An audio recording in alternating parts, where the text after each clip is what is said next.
हमरा के देखे सुने वाला तमाम भाई बहन लोग के हमार सलाम। आई हम रुआ सबके बिहार के एगो नामी जिला जौन भोजपुरी खातिर तो बहुते नामी रहल बा, सारण जिला के तरफ ले चले के चाहतनी। सारण जिला में भोजपुरी साहित्य लेके तो एक से एक मनई पैदा भइल बारन, जेमें बहुत लोग से रुआ परिचित होखब, जैसे भिखारी ठाकुर, महेंद्र मिसिर, रसूल अंसारी। बाकी अभी हम यह लोग से अपेक्षाकृत एगो छोट व्यक्तित्व से राउर परिचय करावे जा रहल बानी। आ वो छोट व्यक्तित्व रहले मास्टर अजीज। मास्टर अजीज अपना स्तर से जो छोट प्रयास कैले उस समाज खातिर एगो बड़ प्रयास कराई, खास करके आज के जवन स्थिति बा, आज के जवन परिवेश बा। ऐसे उनका ये लघु प्रयास के पहले तो हम सैल्यूट करे के चाहतनी। आई उनका रचना के बारे में कुछ कहे के पहले उनकर परिचय बहुत संक्षेप में रुआ सभे के हम देत चली, ताकि रुआ वो परिवेश से परिचित हो जाए जौना परिवेश में वो अपन प्रयास कैले। मास्टर अजीज के कुल जीवन लगभग 63 बरिस ले रहल। वो 10 मार्च 1910 के पैदा भय रहस एगो पिछड़ी जाति मुस्लिम परिवार में। उ जगह रहे मरहौरा के नज़दीक। मरहौरा के नज़दीक बहुत नज़दीक तो ना, लेकिन मरहौरे के आसपास कर्णपुरा, तो वही कर्णपुरा में वहाँ के पैदा भय रही। वहाँ के पिताजी के नाम रहे रसूल बख्श। और रसूल बख्श जी कलकत्ता के टीटागढ़ में ठेकेदारी के काम करते रही। खुशहाल परिवार रहे उनका कमाई से, लेकिन पारिवारिक सुख शायद अजीज मास्टर जी के किस्मत में ना लिखे रहे, क्योंकि उनका जो रास्ता रहे वो सुख के रास्ता तो रहे ना। ले दे के पढ़ाई उनकर मिडिल स्कूल तक भैल। वो कोल्हुआ प्राइमरी स्कूल रहे जहाँ से वो मिडिल स्कूल कैलन। और चूँकि उनकर पिताजी कलकत्ता रहस, ऐसे कलकत्ता आवे जाए के क्रम में बंगला के जानकारी, बंगला भाषा के जानकारी भी उनका भइल। यद्यपि उनका जीवनी के लिखनिहार लोग, जौना में हमहू बनी, लिखले बा कि उनका अरबी के बहुत ज्ञान रहे, फारसी के बहुत ज्ञान रहे, उर्दू के बहुत ज्ञान रहे, संस्कृत साहित्य के बहुत ज्ञान रहे, वो वेद पुराण ये सब जानत रहस। लेकिन सच्चाई बा, इन्हें के शोध से ही पता चलल है कि ऐसा बहुत गहराई से उनका अध्ययन के कोनो अवसर मिलल ना। अब मिलबो कैसे करित? साधारण मिडिल पास आदमी स्वाध्याय अगर अपना गांव में करे के चाहे, कर्णपुरा जैसन गांव में, तो ये सब स्थिति उपलब्ध कैसे हो सकला? हाँ, वहाँ के जौन सुनले बानी लोग से राम के बारे में, कृष्ण के बारे में, शिव के बारे में, गीता के बारे में, कुरान के बारे में, कुछ इस्लाम के बारे में चलता फिरता बात, एकरा के बड़ा गहराई से पकड़े के कोशिश कैले बानी। ये बात उनका साथे सच्चाई बात। देखी, वो सबसे पहले नौकरी कैले एगो मार्टिन कंपनी रहे जहाँ चॉकलेट बने मरहौरा में, चीनी मिल के साथे। तो उस चॉकलेट कंपनी में वहाँ के काम कैनी। और बाद में वहाँ के उत्तर प्रदेश के कई चीनी मिल में काम करे के अवसर मिलल, लेकिन कहीं उनकर मन लागत नहीं रहे। असल में जेकरा में साहित्य के कीड़ा, कला के कीड़ा या समाज के कुछ करे के कीड़ा काटे लगला न, ओकरा ये दुनियावी मामला में मन बहुत कम लागला तो ऊपर झाँपर लागेला। अजीज मास्टर जी के भी यह स्थिति रहे।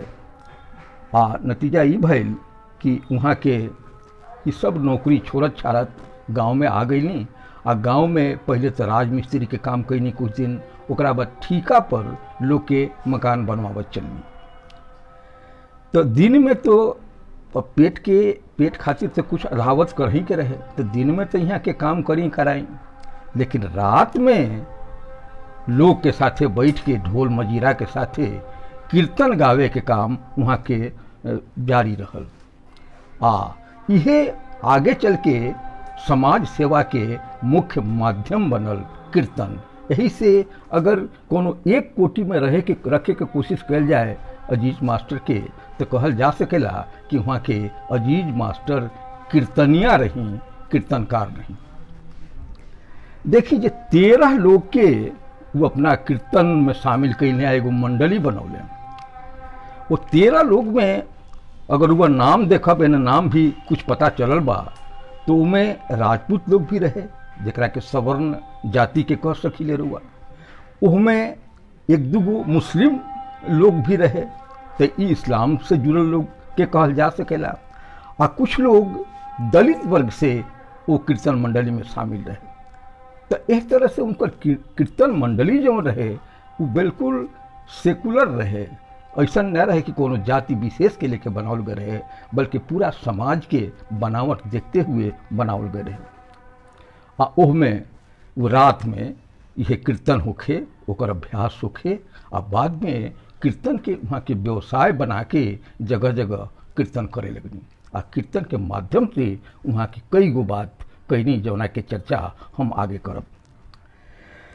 अभी हम इतना बतावे के चाहता नहीं कि मास्टर अजीज और लोग कवि लेखा अपनों बारे में 2-4 लाइन लिखले बारे।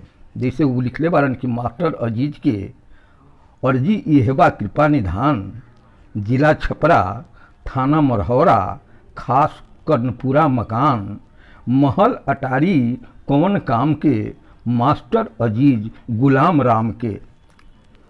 आ मोरे मन बसल हरि कीर्तन मीता, वेद पुराण कुरान और गीता।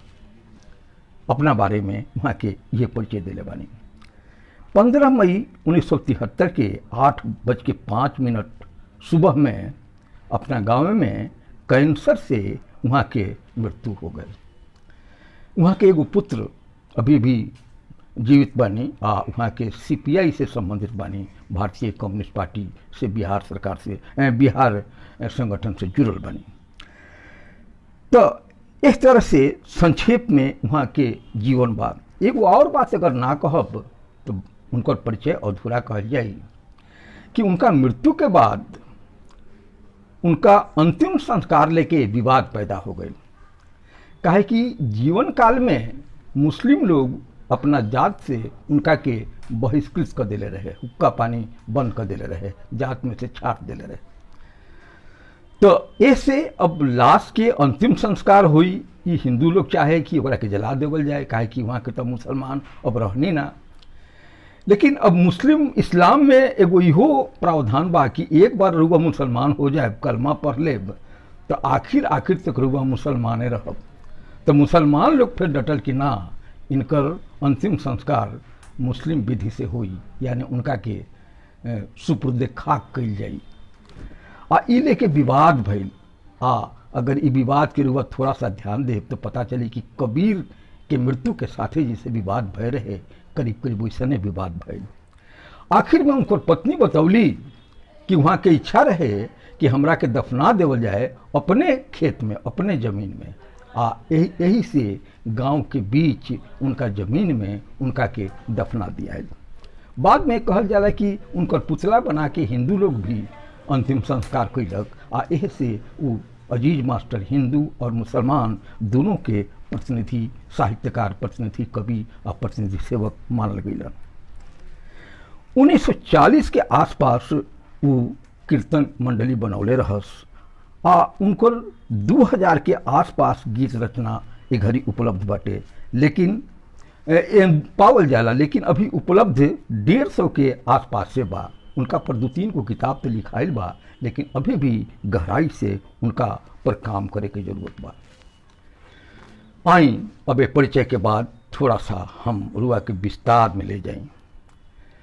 मास्टर अजीज के पहले जैसा कि हम पहले ही बतौनी हैं कि 3 गो मनई लोक सेवा भोजपुरी के माध्यम से करे के बीड़ा उठौले रहस, महेंद्र मिश्र, भिखारी ठाकुर और रसूल मियाँ। ओकरा बाद कुछ कीर्तनकार लोग पैदा भइल सारण जिला में, जेमें कुछ के नाम रुआ जानत होखब।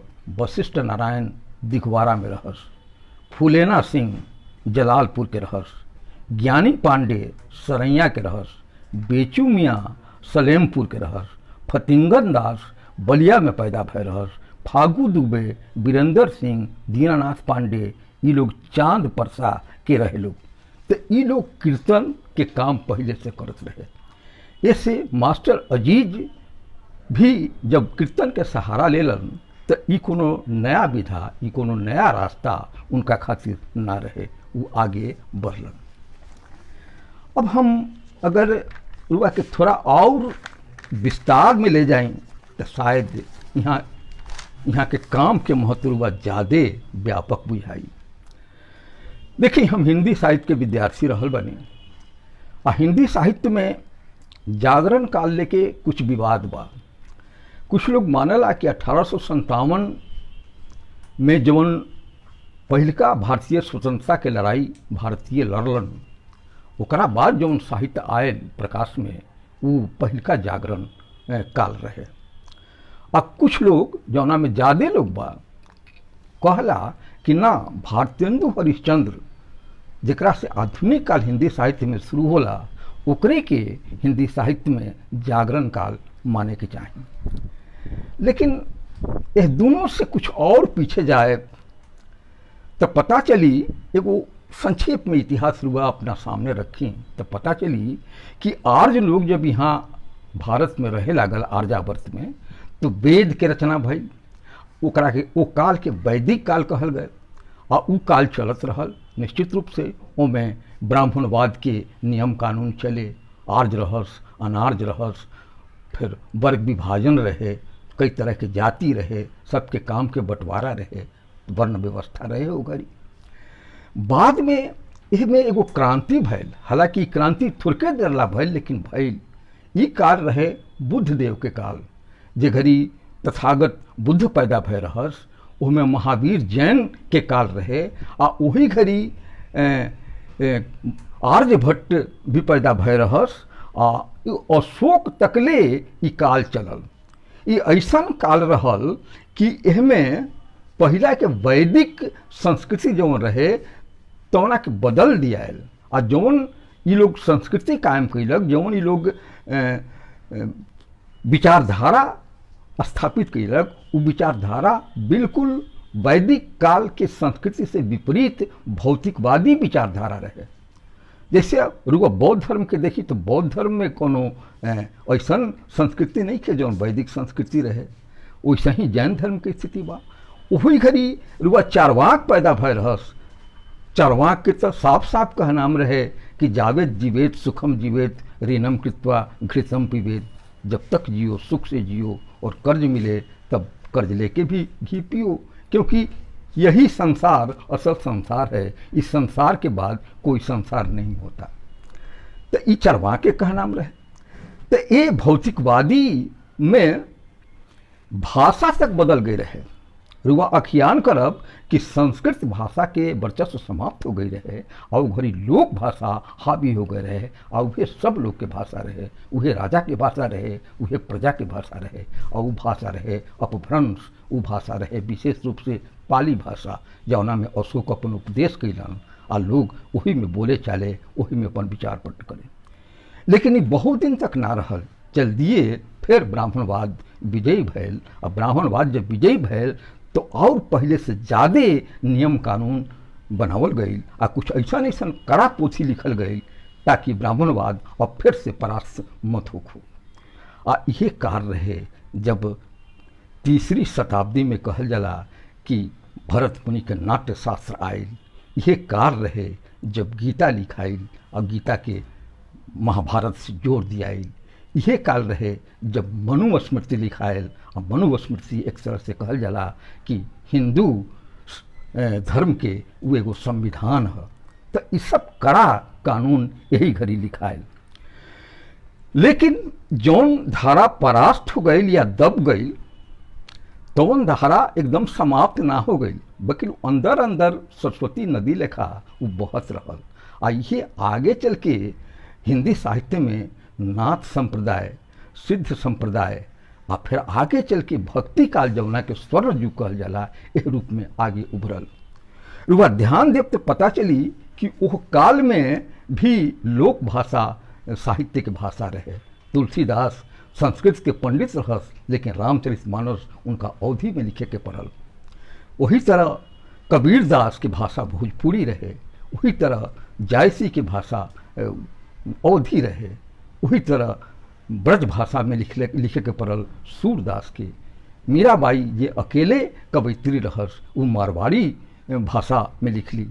इतने ना, रामानंद स्वामी जैसन प्रगतिशील गुरु जे तुलसी के भी गुरु रहस, वह कबीरदास के भी गुरु रहस।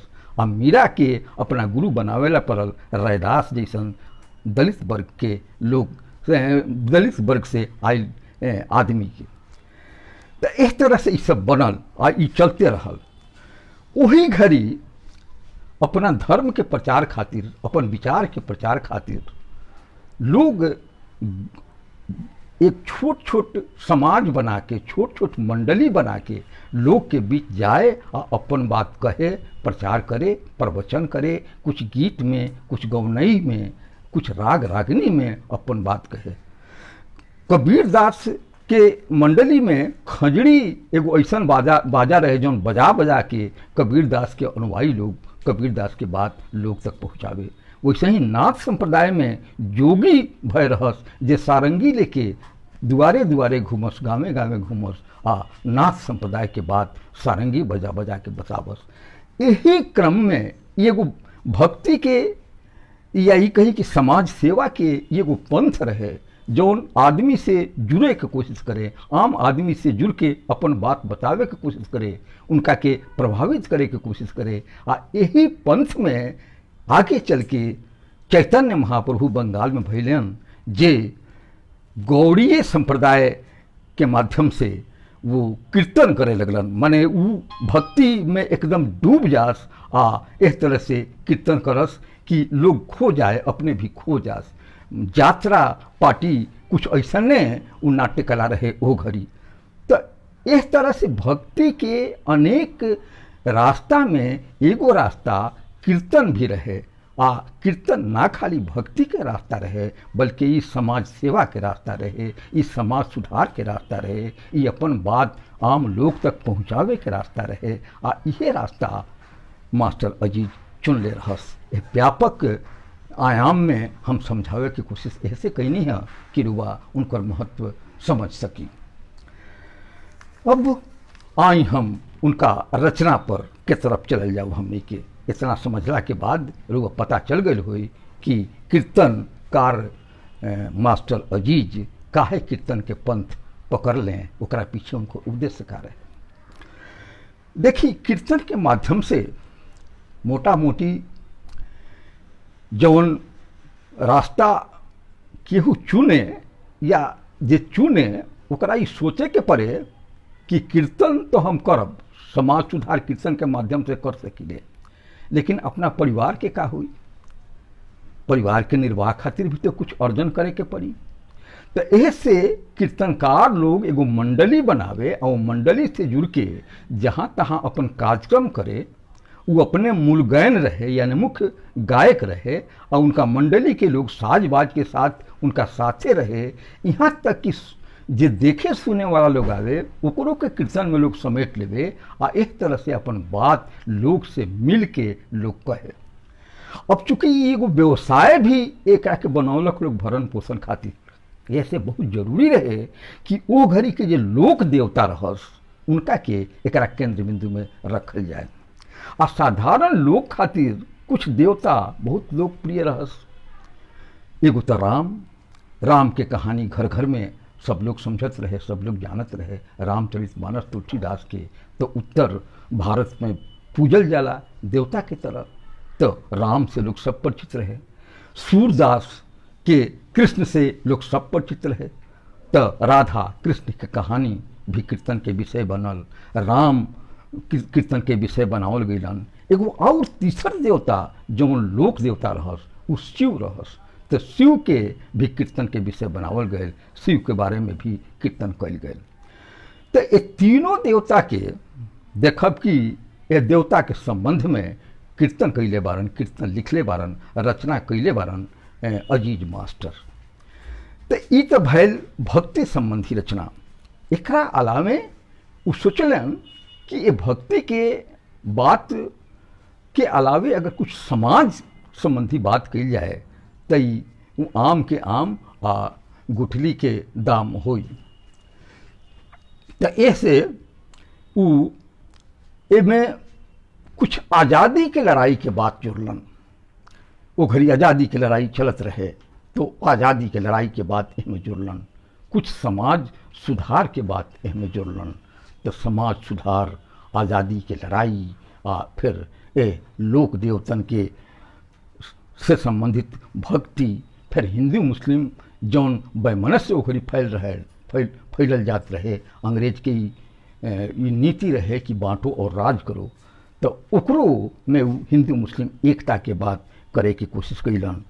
तो यह सब अजीज मास्टर के प्रयास रहे जौना के परिप्रेक्ष्य में उनका रचना के देखे के चाहिए। उनका रचना रुआ देखब तो लोक से जुड़ल रचना बा और कई तरह के इसमें ऋणात्मक बात भी मिली जौन रुआ खटकी। जैसे अब कीर्तनकार लोग या लोक से जुड़ल लोग, उनमें भिखारी ठाकुर कहे ना होकर, ये लोग कभी कभी दूसरों के रचना से प्रभावित होके अपना कन रचना कैले बा। तो इनको में रुआ देखब कि रसूल अंसारी के रचना के कुछ प्रभाव मिली, भिखारी ठाकुर के रचना के कुछ प्रभाव मिली, कबीर दास के रचना के कुछ प्रभाव मिली जो निर्गुण ब्रह्म के उपासक रहस, तुलसीदास की रचना के प्रभाव मिली, सूरदास के रचना के प्रभाव मिली। इस सब प्रभाव लेते हुए अलग से कुछ बात तो कैलन अजीज मास्टर, लेकिन ये सब लोग जो बात को आए रहे एहू लोग के संदर्भ लेते हुए बात कैलन। तो अब आई हम अलग अलग यह लोग के बात रुआ के थोड़ा सा उदाहरण स्वरूप बतावे की कोशिश करब, ताकि हमनी के समझ सकी कि अजीज मास्टर आखिर का चाहत रहस। देखिए, सबसे पहले भक्ति काल में कबीर के नाम आवेला। तो कबीर दास निर्गुण ब्रह्म के उपासक रहस। उनकर ईश्वर सगुण ना रहस, सदेह ना रहस, मूर्ति पूजा के विरोधी रहस कबीर दास। लेकिन उनकर मत रहे कि चारों तरफ ईश्वर बारन, यहाँ तक कि हमरा अंदर ईश्वर बारन। ऐसे ईश्वर के अलग से खोज कैल ये सही नहीं खे। चाहे मक्का जाए के बात हुए, चाहे मस्जिद जाए के बात हुए, चाहे मंदिर जाए के बात हुए, ईश्वर वहाँ नहीं खन। ईश्वर तो रग रग में बारन, हमरा तोहरा अंदर बारन। अजीज मास्टर भी यह भावना से प्रभावित लौकियन रुआ कि देखी वो अजीज मास्टर कबीर लेखा एक जगह कहतारन कि ए दियरा के जे पौलक ज्ञानी गुणी कहाई, ऋषि मुनि आ साधु महात्मा सबके राह दिखाई। खोजत फिरे काबा काशी लेके धर्म लुकारी, मन मंदिर में राम बसत है काहे दिहला बिसारी।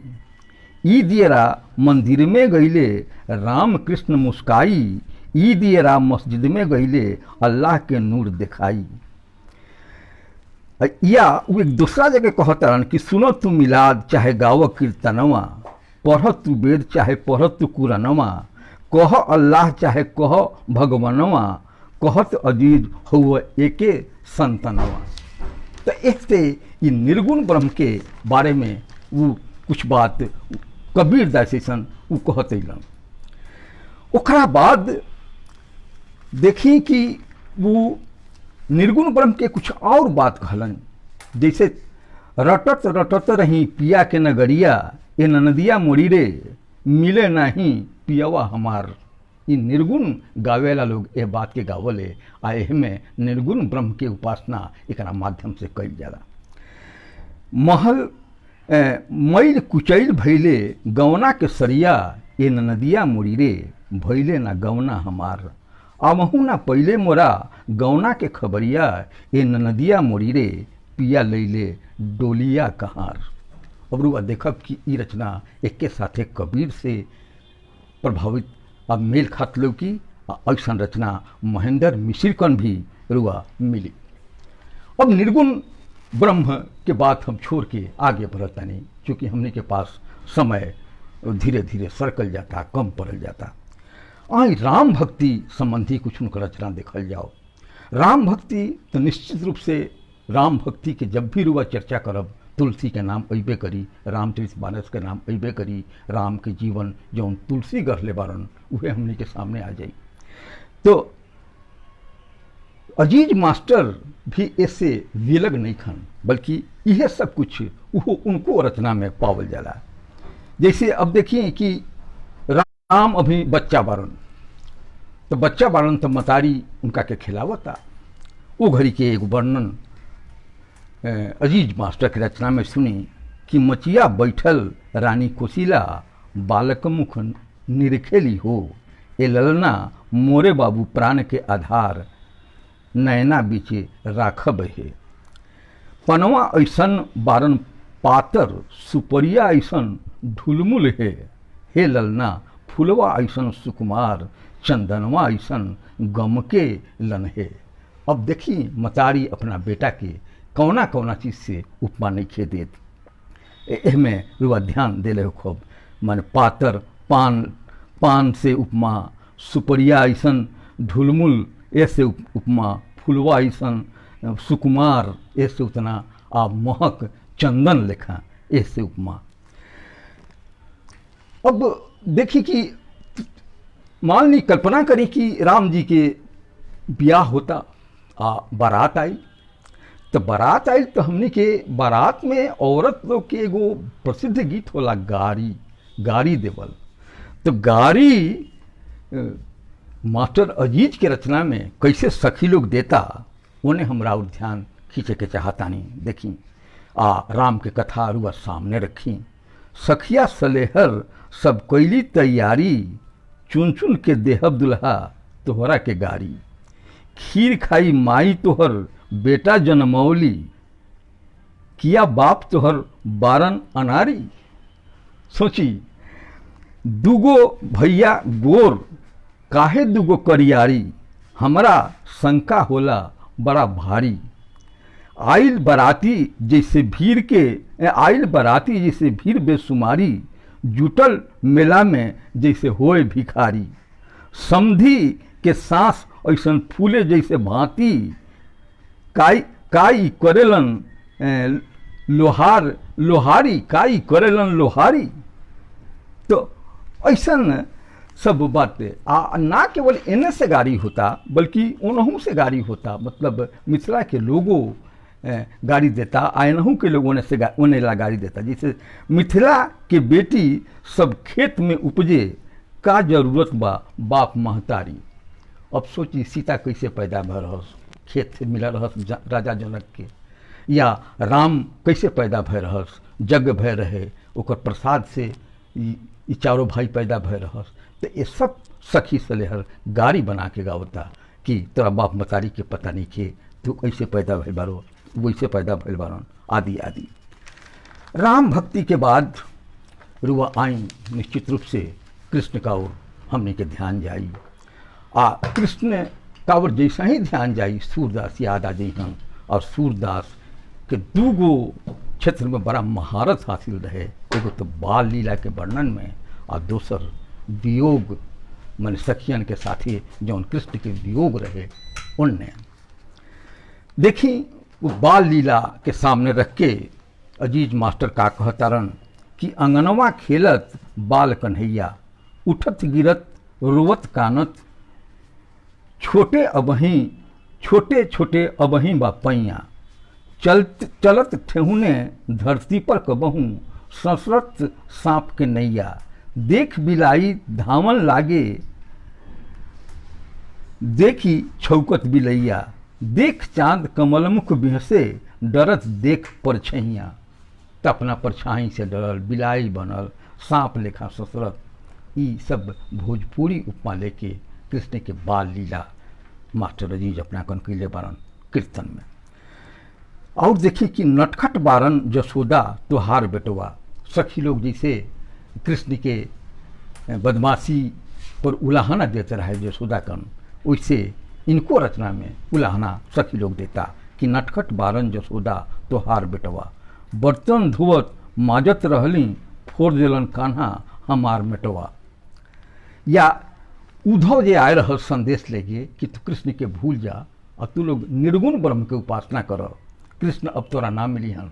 तो सखी लोग जे सूरदास के पद में जवाब दे ले बा, कुछ वैसे ही जवाब देखी मास्टर अजीज कन भी सखी लोग देता। उद्धव बाबा झूठ तोहर पंडिताई, हमसे कहेला प्रेम भुला के ज्ञान के रटी चौपाई। छोड़ी साकार के निराकार से कैसे के नेह लगाई, ये उद्धव बाबा झूठ तोहर पंडिताई। ओकरा बाद एक और रचना देख के हम ये प्रकरण का समाप्त करतानी कि कहवा लगौली इतना देरी हो कृष्ण भगवान। ग्वाल बाल के दुख से बचौली, नख पर गिरिवर रौड़ा उठौली। नैया परल मझधारी हो, कहवा लगौली इतना देरी हो कृष्ण भगवान।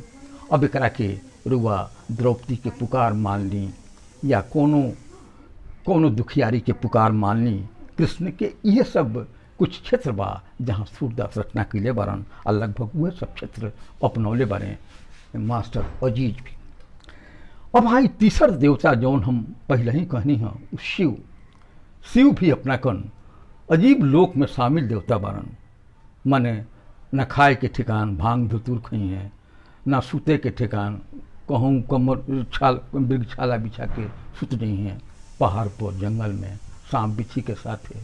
तो प्रकृति से निकट के संपर्क शिव जी सन देवता के रहल बा। बल्कि कुछ लोग के तो विचार बा कि शिव आदि देव वरन आदिवासी के देवता हमन, आ ऐसे इनका रूप रंग इनका रहन सहन कुछ आदिवासी के रहन सहन से मिलेला।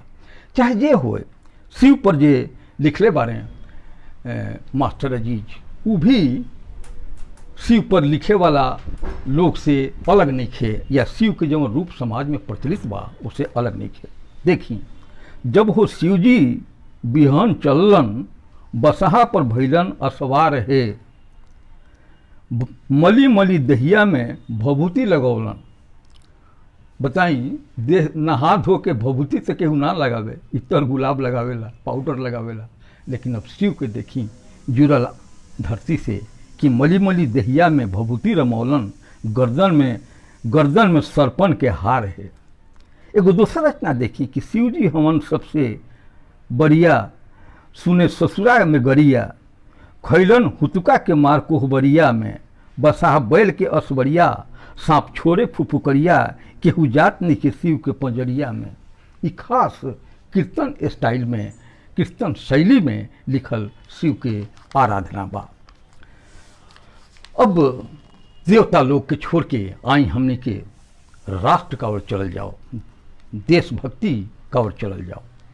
और देशभक्ति में एगो तो उनका बिल्कुल गांव के नज़दीक घटना भय रहे, जौना में उनका बगल में बहुरिया जी रहस, जे लोग के अगुवाई कैली और अंग्रेज के गाजर मूली के तरह लोग कटलक। खेत में दौड़ा दौड़ा के, मकई के खेत में कीचड़ पानी में, कहीं पानी में डुबा के मरलक। एक तरह से अगस्त क्रांति मरहौरा के नज़दीक बहुरिया जी के नेतृत्व में चलावल गए। कहल जाला कि वो गिरोह में, यानी क्रांतिकारियन के जौन गिरोह रहे तौना में मास्टर अजीज भी शामिल रहस। लेकिन उनकर रचना देखी, उनकर मूल रचना तो कुछ ऐसा बाटे कि तारीख 18 दिन शनिचर, खेत में भइल रहे कीचड़। पहुँचल फिरंगी निश्चर ओ मरहौरा में, भइल मीटिंग के तैयारी, भीड़ जुटल बड़ा भारी। बहुरिया रही सबसे अगारी ओ मरहौरा में, बंदूक छूटल धराधर, चिरई उड़ल फराफर, गोली बरसल झराझर ओ मरहौरा में। लेकिन अब आई तारीख, हाँ तो हम भी बताओ तो नहीं हम कि वहाँ के अपने कविता में तारीख 18 से लिखले बनी, लेकिन महीना कौन रहे? असल में ये अगस्त क्रांति जो भय रहे पूरा देश में, वही घड़ी ओकरे अंश रहे मरहौरा के क्रांति जौन बहुरिया जी के नेतृत्व में भइल। तो 18 अगस्त ओकरा के मानी, आ दिन 18 अगस्त के दिन शनिचर ना पड़त रहे, बल्कि कैलेंडर देखब रहुआ तो उ दिन मंगर पड़ी। तो ये एगो संशोधन करके हमने के उनको रचना पढ़े के चाहिए। और दोसर रचना देखी राष्ट्रभक्ति संबंधी, छपल खद्दर के चुनरिया लहरदार बा, पहिना दिल तो हार बाना, छपल बा मौलाना आजाद, कैलन दुश्मन बर्बाद, जेमे मोतीलाल के बेटा होशियार बा, पहिना दिल तो हार बाना। बीच में छपल बारे गांधी, मिटे ना कोनो आवे आंधी, सुबास किनरिया पर देखना चटकदार बा, पहिना दिल तोहार बाना। तो एक तरह से ई भक्ति संबंधी रचना कैले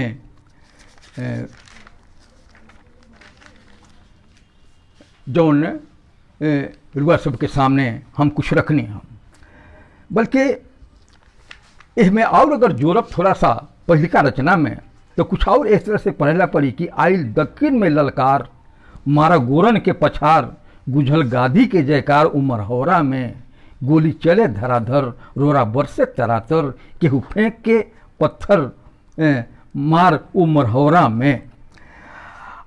जहाँ मेहता जी के घर वहाँ झगड़ा के जर, गोली चले धराधर, उन्हें अंग्रेजन के गोली, इन किसानन के टोली, आ गूंजे जय हिंद के बोली उमर हौरा में। तो एक तरह से संक्षेप में एगो दृष्टांत, एगो दृश्य खड़ा करे के कोशिश कैले बारे उ मास्टर अजीज। तो इस तरह से देश भक्ति के बात भी उ कैले बारन। और एगो देशभक्ति संबंधी गीत तो उनकर ऐसा बात जौन बिल्कुल रसूल अंसारी के गीत से मिलेला। जैसे रसूल अंसारी के गीत बा के मरलक हमरा गांधी जी की गोली हो, धमाधम 3 गो। तो करीब करीब वैसने लाइन इनको बा, लेकिन कुछ बदल बा, धमाधम 3 गो के बदले वो दोसर कुछ लिखले बारन। लेकिन निश्चित रूप से वो गीत उनका से प्रभावित जरूर बा। अब आई कि कुछ और हम बात उनका बारे में बतावत चली जौन समाज सुधार से संबंधित बात बा, एके भी देखल बहुत जरूरी बा। चूँकि हम शुरू में कहनी हाँ कि कीर्तन के एगो उद्देश्य रहे, वो उद्देश्य रहे भक्ति तो उद्देश्य रहले रहे, एकरा अलावे समाज सुधार उद्देश्य रहे, एकरा अलावे ओकरी जौन घटना घटत रहे समाज के स्तर पर, देश के स्तर पर, दोनों ओर कीर्तनकार की उंगली उठावे ला रहे और अपना स्तर से, अपना समझ से ओकर समाधान सुझावे ला रहे। तो समाज सुधार के कुछ बात जे मास्टर अजीज कैले बारे ओकर एक आधगो नमूना हम देवे के चाहतानी कि ओघरी हिंदू मुस्लिम झगड़ा चलत रहे। अब देखिए ये झगड़ा के कीर्तन के बीच कौना रूप में पेश कर रहा बार मास्टर अजीज। बता दो भैया झगड़ुई ई काहे के झमेल बा, दोनों ओर करिया, दोनों ओर गोर, दोनों ओर हंसी, दोनों ओर लोर, देखो तू खुनवा के कैसन ई मेल बा, बता दो भैया झगड़ू ई काहे के झमेल बा। दोनों के सूरजवा करेलन परिक्रमा, दोनों के अंगना में नाचे चनरमा, कोनो ना अंतर ई बुझला के खेल बा, बता दो भैया झगड़ू ई काहे के झमेल बा। एगो अल्लाह एके गो राम, केहू प्रणाम करे केहू करे सलाम, दोनों का लागल धर्म, दोनों का लागल धर्म के नकेल बा, बता दो भैया झगड़ू ई काहे के झमेल बा। मास्टर अजीज सिर्फ अंतर बानी, केहू मांगे आब केहू मांगे पानी, पूंजी का बजरिया में धक्का ठेलम ठेल बा। देखी कि समाज सुधार की बात साधारण ढंग से करत करत अंत में मास्टर अजीज कितना गहरा डुबकी लगा के रुआ के कुछ बात कह गई बारन जौन साधारण आदमी तो नहीं समझ सके या पकड़ सके। कि उस सब कह गईलन कि खून एक लेखा बा, मस्जिद में जाई मंदिर में जाई दोनों जगह ईश्वर बारन। बाकी आखिर में वो कहतारन कि इ पूंजी के बजरिया में धक्का ठेलम ठेल बा। इ सब जे कुछ हो रहल बाटे इ पूंजीवाद के तमाशा है। और पूंजीवाद के उघड़ी मालिक निश्चित रूप से अंग्रेज रहस, जे हमनी के बांट के अपन पूंजी बढ़ावे की कोशिश करस।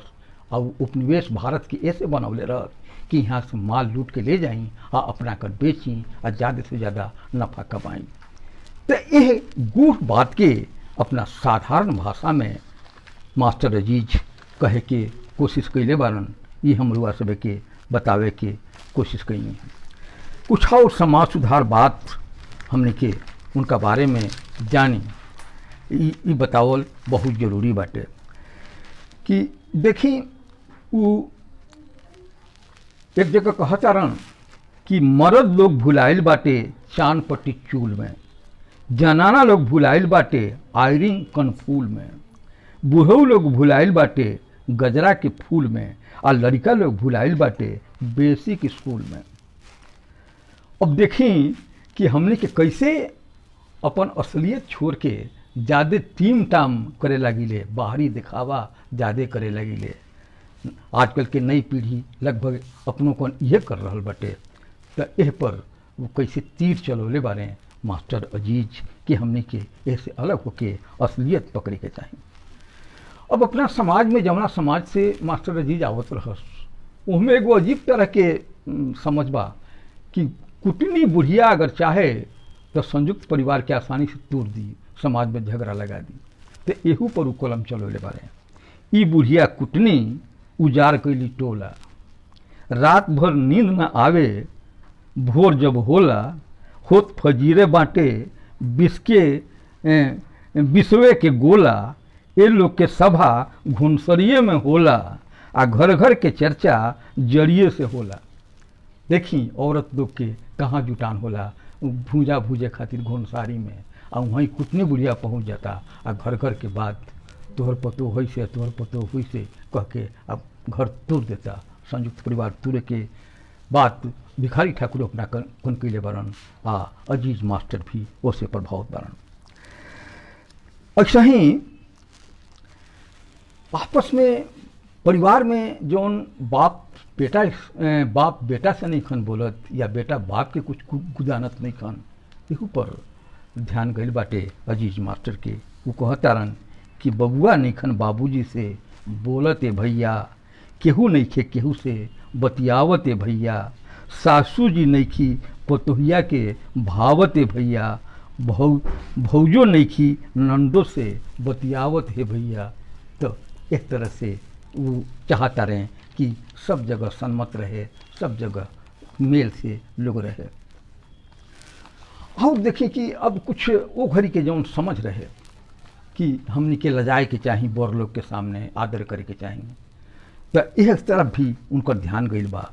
वो कहतारन कि बाबूजी का सोझा देखली बबुआ ना लजाता, बोलेली मतारी देह लाठी से जताता, कलयुग राम नाम कतही ना सुनाता, आ फार के रामायण देखली सेनुरे बिकाता।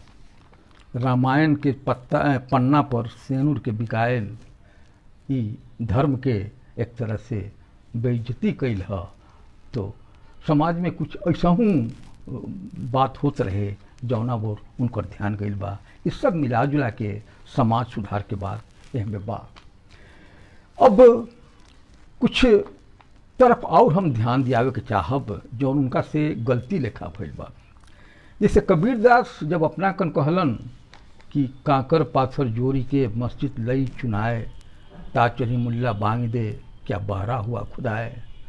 तो कबीरदास चूँकि कागज कलम छूले ना रहस, समाज से खाली पढ़ले रहस, ऐसे उनका अरबी के अर्थ तो मालूम रहे न कि अजान के माध्यम से आखिर मुल्ला का कहे के चाहता। अगर अजान के रुआ अर्थ करब कि उसे पूछ के रुआ देख लेब तो वो में अल्लाह मियाँ के ना बुलावल जाए बल्कि नमाज पढ़े वाला लोग के पुकारल जाला कि नमाज के समय हो गई, मस्जिद कौड़ी दौड़, नमाज अदा कर, नमाज पढ़। तो एकरा के कबीरदास समझ लेलन कि वो अल्लाह मियाँ के मुल्ला पुकारता तो अल्लाह मियाँ का बहिरा बरन जे बहुत जोर से पुकारले पर सुनी हम। तो लगभग एगो कविता में, अभी कविता हमारा पास उपलब्ध नहीं थे, लेकिन लगभग कविता में यह समझ मास्टर अजीज के भी बा। तो मास्टर अजीज के ही समझ सही ना कहा कबीरदास लिखा, ये सब बात काटे के हुई। ये मास्टर अजीज के अपन सीमा रहे, यही से वही बात कैला। वैसे ही जौन हम एगो बात पहले से कही नहीं हाँ, बताओ भैया झगड़ू ई काहे के झमेल बा। उमरुआ देखब कि एक्के सूरज परिक्रमा करता मुसलमानों के, आ एक्के सूरज परिक्रमा करता हिंदुओं के। अभी रुआ बताएं कि सूरज परिक्रमा तो करे ना, वैज्ञानिक साइंस तो ई बा कि चांद परिक्रमा करले, पृथ्वी सूरज के चारों तरफ घूमले। लेकिन साधारण लोग के यह समझ बा, साधारण लोग का बाइबल के यह समझ बा कि सूरज घूमले, पृथ्वी स्थिर बा। कुरान में भी यह बात ओखरी लिखल बा, चूँकि ओखरी विज्ञान बहुत विकसित ना रहे, आ बल्कि जे वैज्ञानिक सच बात बतावत रहे ओकरा के लोग सजा देते रहे कि धर्म के विरुद्ध बात बा। कई लोग मारल गए, गैलीलियो वगैरह के ये सब कहानी बा, जे केहू के मार दिया है, केहू के कैद कर दिया है, केहू के देह में आग लगा दिया है। लेकिन बात उहे साच भैल जौन आज साच बा। तो ये अब सूरज के घूमे के बाद जौन मुल्ला मौलवी आ बाइबिल में ईसाई लोग कहता, उहे मास्टर अजीज भी अपना कर कहतारन। यही से हम कहनी हाँ कि उनका अरबी के बहुत समझ रहे, या फारसी के बहुत समझ रहे, आ बहुत गहराई से धार्मिक ग्रंथ पढ़ले रहस। ऐसा बात नहीं थे, एकरा के किंवदंती हमनी के माने के चाहिए।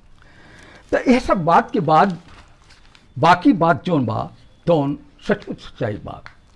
अब आई कि लोकगीत में एगो बहुत प्रचलित गीत लिखाला, उह 12 मासा। आई 12 मासा भारते में लिखाइल बा, दूसरा जगह ना। काहे कि दूसरा जगह तो चाहे ठंडी रहेला और चाहे खाली गर्मी रहेला। तो गर्म देश में तो गर्मी के बात हुई, ठंडा देश में खाली ठंडा के बात हुई। और अपना कन तो एक महीना दूसरा महीना से कुछ ना कुछ माने में भिन्न हो जाला मौसम लेके। तो ऐसे 12 मासा गीत अपना कन खूब लिखल गई बा। बल्कि निर्गुण ब्रह्म के माने वाला जोगी वगैरह भी 12 मासा लोग गावत चलल। और फिर जे भी लोक कलाकार या लोक गीतकार कलम चलौले बा तो 12 मासा गीत वो जरूर छूले बा। तो भला अजीज मास्टर यह बात से वंचित कैसे रहस, वो 12 मासा पर कलम चलौले बारन। ई गहराई से देखे के काम बा। वो कहतारन, फागुन फाग बुलाई दिले, अंग अंग फुलाई दिले हे, चैत चनरमा चिढ़ाई गईले, पिया बिन तरसाई गईले हो। फिर से के देखी कि फागुन फाग बुलाई दिले, अंग अंग फुलाई दिले हो, चैत चनरमा चिढ़ाई गईले, पिया बिन तरसाई गईले हो। बैठ बैसाख बिखियाई गईले, जेठ अगियाई गईले हो। असाह अजब अंगराई गईले, बदन बौराई गईले हो। सावन भदौआ के अनहरिया, न लौके डगड़िया नु हो। आसिन आस बुझाई गईले, कंत बिखराई गईले हो। तो एहमें एगो बात तो बड़ा पारंपरिक बा कि कंत यानी पति जब विदेश चल जाले या विलग हो जाले नायिका से, तो नायिका अपन विरह बसंत विरह 12 मासा में अक्सर गौले बारी। लोकगीत में भी या बहुत जगह ऐसा रुआ पाए। चूँकि विरह के मात्रा कम बेस हो जाला मौसम बदलला से। बरसात में विरह अधिक सतावला, गर्मी में शायद कुछ कम हो जाती हुई, जाड़ा में तीसरा ढंग से विरह सतावत हुई नायिका के। यही से जौन जौन उनका अनुभव है वो हिसाब से लोग 12 मासा लिखले बा। तो और लोग के 12 मासा के तुलना में ई बारहमासा तो वैसे शुरू होला पद्मावत से ही, तो पद्मावत से शुरू भइल, लेकिन पद्मावत के बारहमासा तो बड़ा प्रमाणिक मानल जाला, ओकरा बाद भी बारहमासा बहुत लिखायल बा। ओह तुलना में इनकर बारहमासा भाव के दिशाई तो थोड़ा सा हल्का पड़ी, लेकिन एगो खूबी रुआ देखब कि इनका बारहमासा में अनुप्रास अलंकार के प्रयोग बड़ा चतुराई से भइल बा। देखिए एक बार फिर इस दृष्टि से कि फागुन के साथे फाग आइल बा, फागुन फाग बुलाई दिहले अंग अंग फुलाई दिहले हो। चैत के साथ चनरमा आइल बा, चैत चनरमा चिढ़ाई गईले पिया बिन तरसाई गईले हो। बैसाख के साथ बैठ आयल बा, तो बैठ बैसाख बिखिया गईले जेठियाई गईले हो। आषाढ़ अजब अंगराई गईले बदन बौराई गईले हो। वैसे ही आसिन के साथ आस शब्द आयल बा, यहाँ अनुप्रास अलंकार बा। तो यह अनुप्रास अलंकार ई चाहे वो जानबूझ के प्रयोग कैले होखस या अनायासे उनका रचना में आ गई होखे, बहरहाल ई रचना के खूबी तो बरले बा। तो इस तरह से उनकर कुछ रचना हम अपने सबके सामने रखनी हैं ए रख के, बल्कि कोशिश कैनी हैं कि एह माध्यम से उनकर काम देखल जाए। एगो और हम बात जौन शुरू में बतौनी हैं कि कीर्तन एगो माध्यम रहे लोग तक पहुँचे के, आ वो माध्यम के उपयोग सबसे अलग थलग होके अजीज मास्टर कैले। वैसे रुआ देखब कि भिखारी ठाकुर के नाटक में या रसूल अंसारी के नाटक में, नाटक शुरू हुए के पहले जौन प्रवचन या सूत्रधारिये भिखारी ठाकुर करत रहस, वो एक तरह से कीर्तने शैली में होत रहे, या रसूल अंसारी भी कुछ प्रवचन करत रहस, वो कीर्तने शैली में होत रहे। असल में कीर्तन शैली में वो खूबी होला जे रुआ से समाज के, बड़ समाज के जोर लेवेला। चूँकि कीर्तन कभी भी गद्य में ना होला, कुछ गद्य में होला, कुछ कविता में होला, कुछ गीत में होला, गीत के साथ कुछ साजवाज बाजेला, आ एह से लोग बहुत आसानी से जुड़ जाला जौन जे बात कहे वाला बा ओकरा से, ओकरा बाद लोग के अपनो जीवन में साधारणीकरण होए लागला। तो यही से ई रास्ता हमरा जाने मास्टर अजीज भी अपनैलन, आ एह रास्ता पर वो आगे बढ़लन आ फिर बात कर चल गई। अब कीर्तन के अगर रुआ कहब कि ई कीर्तन का ह या ई कैसे बनल, एकर उद्भव आ विकास के बाद कैसे भइल, तो विकास के बाद तो हम पूरा इतिहास बता के रुआ से कहल बानी। कीर्तन के बात में ऐसा मानल जाला कि कथन शब्द से कीर्तन शब्द बनल हुई, कालांतर में वो बदल के कीर्तन हो गई हुई। कथन मतलब कहल जाए वाला बात, या जे कहल जाए वो कथन है, तो कथन से कीर्तन बनल हुए। कुछ और मत बा कि कीर्तिगान से कीर्तन बनल। कीर्तिगान मतलब जस गान। अगर हम अपना कविता में, हम कोनो गीत में अगर देवी देवता के जस गाई, तो निश्चित रूप से ई भक्ति के एगो मार्ग है। तो जस गान यानी कीर्ति गान से कीर्तन बनल। कीर्तन भी भक्ति के एगो मार्ग है और सबसे सहज मार्ग है। तुलसीदास तो रामचरितमानस में कहलन कि कलयुग जब आई तो खाली नाम मुक्ति के आधार रह जाई, नाम लेल काफ़ी हुई। तो अगर नाम लेल मुक्ति के आधार काफ़ी हुई, तो वो आधार पर अगर कीर्तन रुआ देखब मास्टर अजीज के, तो निश्चित रूप से वो इहे रास्ता अपनौले बारन जे उनको ला सुगम बा, आ आम समाज खातिर सुगम बा जे पढ़ल लिखल नहीं के। आखिर में हम रुआ सभे के कुछ सामयिक बात बतावे के चाहता नहीं।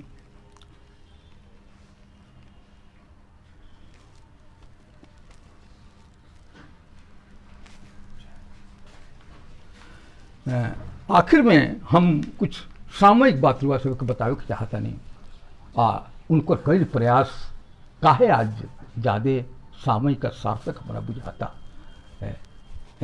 एकरा और ध्यान दियावे के चाहता नहीं कि वर्तमान समय में दो घटना बार बार चाहे सोशल मीडिया होए चाहे कोनो न्यूज़ चैनल होए टीवी के ऊपर आ रहल बा। और सोशल मीडिया में एगो बात तई आ रहल बटे कि बड़का बड़का शहर में जे मजदूर रहे दिहाड़ी मजदूर ओकरा श्रम के लाभ ले लेल गई। उ महल बनौलक, अटारी बनौलक, कपड़ा बनौलक, तरह तरह के औजार बनौलक, तरह तरह के सामान तैयार कैलक। अब बड़ा बेरहमी से जैसे ही कोरोना बीमारी फैलल ओकरा के जैसे दूध से माछी निकाल बाहर कल जाला वैसे ही पूंजीपति या पूंजीवाद ओकरा के ओकरा श्रम के ले लेलक, चूस लेलक और ओकरा के बाहर कर देलक और सड़क पर बड़ संख्या में जियत मरत अपना गांव के ओर लौटत देखात बा। तो ये एगो समस्या बाटे भारी। अब दूसर समस्या आजकल ये देखब कि संप्रदायवाद अपन कद बढ़ौले जाता। और संप्रदायवाद तो बड़ा व्यापक शब्द बाटे। थोड़ा सा एकर विश्लेषण करब तो संप्रदायवाद के अंदर जातिवाद, नस्लवाद, धर्मवाद, ये सब धर्म के आधार पर के बड़ बा, के छोट बा, के देश के बा, के विदेश के बा, ये सब बात सामने आ रहल बाटे। वैसे ही जातिवाद लेके के नीचे बा, के ऊपर बा, के सिर बा, के पेट बा, के हाथ बा, के पाँव बा, और वही हिसाब से काम का निर्धारण कल जा रहल बाटे। ये बड़ा विचित्र बात बा। समाज ऐसे जुड़ल ना रही बल्कि समाज के टूटे के खतरा ऐसे पैदा हो रहल बाटे। इतना बड़ संख्या में दिहाड़ी मजदूर के रोड पर देखल ये बड़ा कारुणिक बात बा, बड़ा कसक देवे वाला बात बा। और ये दोनों बात तब तक सही ना हुई जबले केहू ऐसन लोग ना पैदा हुई हन जे आम लोग के भीतर जाके उनका भलाई के बाद साफ साफ कहस कि तोरा दुर्दशा के पीछे का कारण बा, के वजह बा, आ तो के तोहर शत्रु बा, के तोहर मित्र बा, तोहरा संगठित होकर केकरा से लड़े के बा आ केकरा से मित्रता करे के बा। आ ई ओइसने कोनो कलाकार कर सकले जे मास्टर अजीज जैसन काम करत हुए समाज में जुड़ के। मास्टर अजीज चाहतन तो दाढ़ी रख के मुल्ला बन सकत रहस, नमाज पढ़ सकत रहस, मुस्लिम समाज में आदर के साथ रह सकत रहस, बल्कि पैसा भी कमा सकत रहस। नौकरी तो उनका छोट बड़ मिलते रहे, लेकिन वो सर्वोपरि समझलन, प्राथमिकता दिलन समाज सेवा के, समाज सुधार के, स्वतंत्रता की लड़ाई के और ओकरा साथे भक्ति के भी। ये पहिलका समझ रहे कि हमनी के भक्ति ना करब तो हमनी के उद्धार ना हुई। असल में ये आध्यात्मिक समझ है, ये धार्मिक समझ है कि हमनी के मरला के बाद भी एगो दुनिया बा जहाँ हमनी के जाए के बा। आत्मा एगो शरीर छोड़ के दूसरा शरीर में समा जाला या कयामत के दिन वो हिसाब किताब ओकर हुई और ओकरा हिसाब से एकरा दंड मिली चाहे एकरा इनाम मिली। ये धार्मिक समझ है। वैज्ञानिक साँच ये नहीं खे। वैज्ञानिक साँच तो ये बा कि यहीं सब कुछ बा आ रुआ यहीं अपना बेहतरी खातिर लड़ाई लड़े के बा। और अगर रुआ यहाँ ना लड़ब तो फिर रुआ पस्त के रहे के बा। इतिहास, पूरा इतिहास गवाह यही बात के बा। हम बहुत विस्तार से जे साहित्य के इतिहास रुआ के बतौनी है, ओकर ऊंचाई चढ़ाई हम बतौनी है। ओकरा पीछे हमरा ये मतलब रख कि इस संदर्भ में साधारण कलाकार के महत्व हमने के समझे के चाहिए। आ यही संदर्भन के लेके अगर हमने के मूल्यांकन करब मास्टर अजीज के तो उनकर व्यक्तित्व महान लागी, उनकर कृतित्व हमने के बहुमूल्य लागी।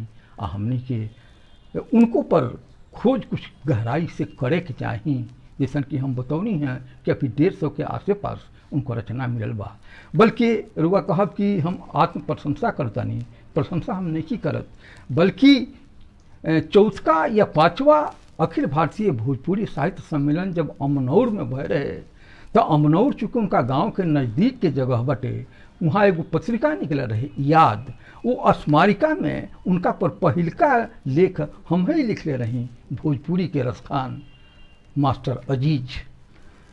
तो हम भोजपुरी के रसखान कह के उनका के सीमित करे के कोशिश कैले रही, चूँकि रसखान तो कृष्ण भक्त रहस, जबकि एक पूरा संदर्भ के रुआ जब सुन रहे हो खूब गौर से तो रुआ पता हुई कि मास्टर अजीज खाली कृष्ण या कोनो देवता विशेष के भक्त ना रहस, बल्कि उनका ला जितना लोक देव रहस वो सब आराध्य रहस। तो वो एकांगी शीर्षक हमारा रहे जो आज हम महसूस करता नहीं, उनका पर व्यापक रूप से कुछ काम करे के चाहिए। यही शब्दन के साथ हम रुआ सबके प्रति आभार व्यक्त करता नहीं कि रुआ बड़ा ध्यान से हमरा के सुननी। बहुत बहुत धन्यवाद।